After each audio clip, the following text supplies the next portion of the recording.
My name is Lance Morehouse, and I'm the Executive Director here at Sherwood Community Services and also the President of the Greater Lake Stevens Chamber of Commerce. Here at Sherwood Community Services, we provide services to children and adults with disabilities throughout Snohomish County. And what that means is that we have 30 employees throughout the community every day. So, any time that our employees are sitting in traffic, whether it's on the trestle or other areas in their commutes, it is time that they're not directly providing the services and supports that are so valuable to the people that we serve.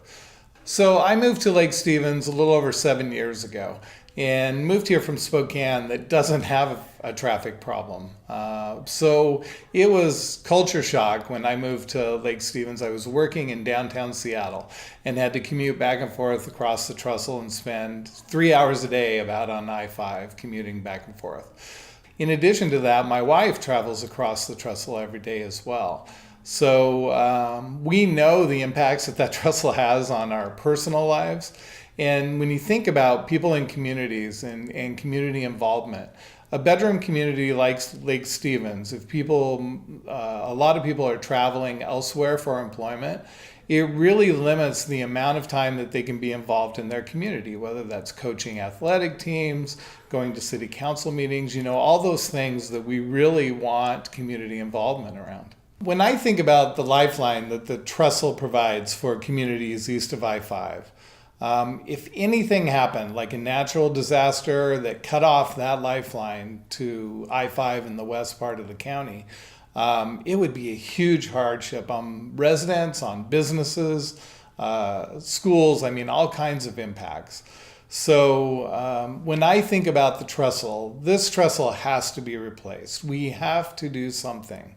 Not doing anything to the westbound trestle, in my mind, is not an option. Anytime that you're trying to address the trestle and traffic, it's getting cars off of the trestle, right? So one idea that we've talked about in the local chamber is if we had more living wage jobs on the east side, whether Lake Stevens or in this area, where people could actually earn a living and have jobs and not have to cross the trestle for that employment, that I think is another solution. Now, we're never going to get 100% of that traffic off the trestle, but I think that might help reduce.